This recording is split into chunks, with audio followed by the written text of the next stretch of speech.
2032 সালে পৃথিবীতে আঘাত আনতে পারে গ্রহাণু।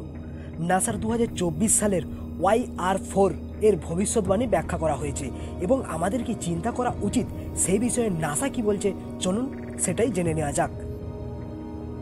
নাসা এবং ইউরোপীয় মহাকাশ সংস্থা বিশ্বাস করেন যে 2032 সালের ডিসেম্বরে পৃথিবীর কাছাকাছি অবস্থিত একটি গ্রহাণু 2024 YR4 পৃথিবীতে আঘাত করার সম্ভাবনা রয়েছে।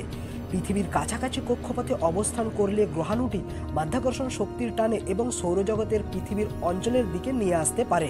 নাসার মতে 2024 সালের গ্রহাণু YR4 পৃথিবীতে আঘাত করার সম্ভাবনা কম থাকলেও স্থানীয় ক্ষতি করার জন্য যথেষ্ট বড়। যদিও এখন সম্ভাবনা খুব কম, তবুও 2024 সালের 22 ডিসেম্বর গ্রহাণু YR4 এর অতিরিক্ত পর্যবেক্ষণ এবং বিশ্লেষণ ইঙ্গিত দেয় যে পৃথিবীর সাথে এর আঘাতের সম্ভাবনা বৃদ্ধি পেয়েছে। একটি প্রতিবেদন অনুযায়ী জানুয়ারির শেষের দিকের গ্রহাণু 2024 YR4 পৃথিবীতে আছড়ে পড়ার সম্ভাবনা ছিল 1.3%, যা ফেব্রুয়ারিতে সামান্য বেড়ে 1.7% হয়েছে। নিউ ইয়র্ক টাইমস এক প্রতিবেদনে জানিয়েছেন মাসের দ্বিতীয় সপ্তাহে বিজ্ঞানীরা জানতে পেরেছে এটি 0.3%-এ পৌঁছে গেছে। আন্তর্জাতিক গ্রহাণু সতর্কীকরণ নেটওয়ার্কের সাথে জড়িত ভূমিভিত্তিক টেলিস্কোপ থেকে চলমান পর্যবেক্ষণ এপ্রিল মাস পর্যন্ত অব্যাহত থাকবে, যার পরে 2028 সালের জুন পর্যন্ত এটি পর্যবেক্ষণ করা খুব কম হয়ে যাবে।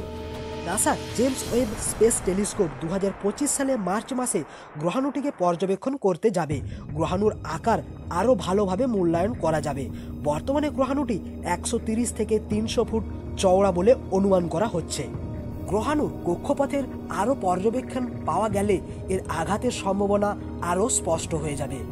এর ফলে এটা সম্ভব হবে যে গ্রহাণু 2024 YR4-কে আঘাতের ঝুঁকি হিসাবে বাতিল করা যাবে কিনা সেটা, যেমনটা নাসার সেন্ট্রাল ফোর্স নিয়ার আর্থ অবজেক্ট স্টাডিজ দ্বারা রক্ষণাবেক্ষণ করা নাসার গ্রহাণুর ঝুঁকির তালিকায় পূর্বে উপস্থিত অনেক বস্তুর ক্ষেত্রেই ঘটেছে।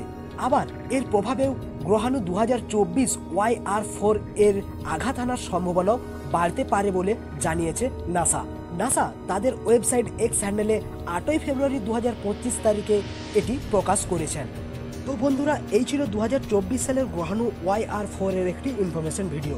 যদিও এখন এই গ্রহাণু পৃথিবীতে আঘাত আনার সম্ভাবনা খুবই কম, তবুও নাসার বিজ্ঞানীরা এই গ্রহাণুটিকে সবসময় পর্যবেক্ষণ করেই চলেছে এবং 2025 সালে মার্চ মাস থেকে জেমস ওয়েব স্পেস টেলিস্কোপও এই গ্রহাণুটিকে পর্যবেক্ষণ করা শুরু করবে। তো এই ছিল আজকের ভিডিও। আপনাদের কেমন লাগলো নিচের কমেন্টে জানাবেন। এই গ্রহাণু সম্পর্কে পরবর্তী যখন কোনো আপডেট আসবে আবার আমরা আমাদের চ্যানেলে নিয়ে আসব।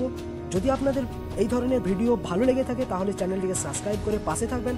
দেখা হচ্ছে পরবর্তী অন্য নতুন কোনো ভিডিও নিয়ে। ততক্ষণ অবধি সুস্থ থাকবেন, ভালো থাকবেন, টাটা।